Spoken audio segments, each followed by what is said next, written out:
Halo Anti-Aging Devotee, apa kabarnya? Kali ini kita berjumpa di acara Indak Bandung ya, Indak Jawa Barat. Kita lihat peta di belakang adalah peta dari Bandung Selatan.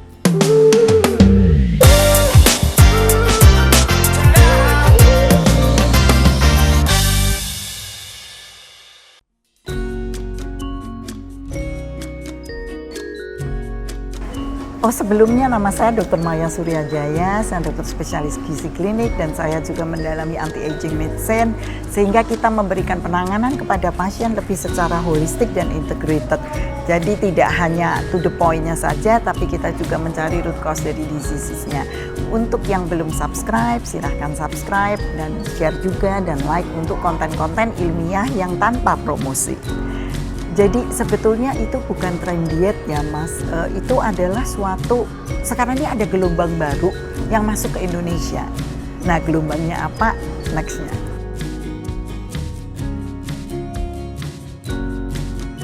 Ya, jadi sebetulnya ada gelombang baru masuk di Indonesia yang harusnya kita sambut dengan gembira, tetapi tidak dengan berlebihan atau dipromosikan atau ditawarkan kadang-kadang tidak sesuai dengan indikasi.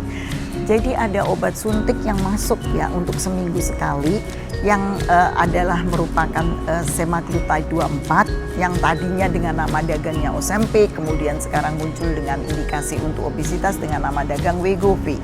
Nah, disitulah kita mulai kenapa sekarang ini terjadi tren-tren di mana sering kendalanya adalah pasien mendapatkan obat tersebut dan obat-obat lainnya, jadi tidak hanya satu tapi ditambahkan juga sehingga penurunan berat badannya menjadi sangat cepat.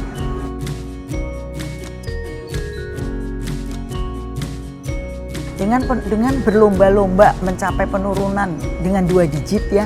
Jadi makin bangga gitu kalau turunnya 20, 30, 15, 18 dalam waktu cepat itu dianggapnya itu benar. Ya dan awam jadi berlomba-lomba ingin mendapatkan hal yang sama karena cepat sekali ya. Diet hanya 6 minggu turun sampai hampir 18 kilo. Ada yang diet 8 minggu turun 22 kilo. Bukan diet tapi program dietnya itu. Karena sebetulnya mereka tidak memberikan program diet yang baik, tapi yang diberikan adalah obat-obatan. Sehingga apabila terjadi penurunan badan yang cepat, kita tahu ya bahwa wajah menjadi kelihatan cekung dan tua dan tidak berisi. Ya karena lemaknya pun di wajah ikut habis, belum dengan saggingnya dari otot-ototnya. Dan untuk badan sendiri juga yang penting kan angka kiloan, angka timbangan. Nah itulah exactly salah. Jadi pada saat turun dengan cepat, tentunya yang turun itu pertama airnya dulu ya, kemudian massa lemaknya itu tidak terlalu banyak untuk lemak visceral ternyata yang terlihat. Tapi yang turun adalah massa otot dan massa tulang. Nah ini kan tentunya berbahaya apalagi untuk yang sudah ibu-ibu ataupun bapak yang usianya sudah 45 tahun ke atas. Ya sehingga ini mempercepat karena dengan adanya proses penuaan ditambah juga dengan proses yang seperti ini ya. Jadi sebetulnya ini bukan salah dari obatnya ansih ya, tidak. Tapi adalah salah justifikasi pada indikasinya, pemberiannya dan mungkin juga dosis-dosisnya tidak dilakukan dengan benar ditambah obat-obat pelangsing lainnya. Ya kalau awam ngomongnya gitu ya, turun cepat, lose weight fast, gain weight even faster. Jadi memang ini sebetulnya sudah hukum alam bahwa kita itu badan kita mengalami penolakan setelah memberhentikan semua terapi.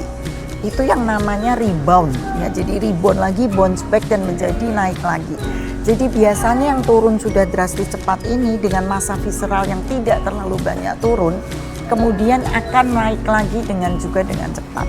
Karena memang ada counter regulasi pada hormon-hormon di kita yang mengakibatkan akan lebih sulit untuk mempertahankan berat badan tersebut. Ya, pada wanita juga, pada pria juga ya. Jadi kita itu selalu ada timbangan ya, keseimbangan.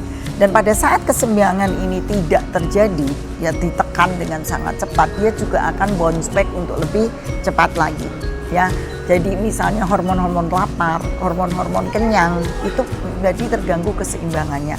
Dan juga kalau sekarang kayak kita ini ya duduk santai, ya kita tidak melakukan aktivitas, di situ atau kita sedang bahkan tidur, di situ ada yang namanya kebutuhan energi saat rest, ya, saat istirahat, namanya resting energy expenditure. Pada saat sudah biasa dengan obat-obatan dan suntikan whatever, itu resting energy expenditure kita akan otomatis menjadi lebih dikit. Jadi badan tuh ngerti kalau nggak dikasih makan apa-apa dia berarti mesti menghemat. Nah pada saat sudah ininya semua dikurangin, yang membantu itu kemudian dia mulai hidup sendiri, resting energy expenditure-nya ini tidak dapat terkoreksi. Jadi sebetulnya kita melihat obesitas dalam konteks suatu penyakit. Kita tidak melihat itu sebagai sesuatu yang bisa disembuhkan cepat. Jadi udah ya saya pergi ke tempat X dengan dokter X dan di situ hanya 2 bulan saja cukup kok turun sekian. Atau ke dokter Y dengan tempat Y dan di situ yang asal sudah turun 2 digit sudah cukup saya istirahat.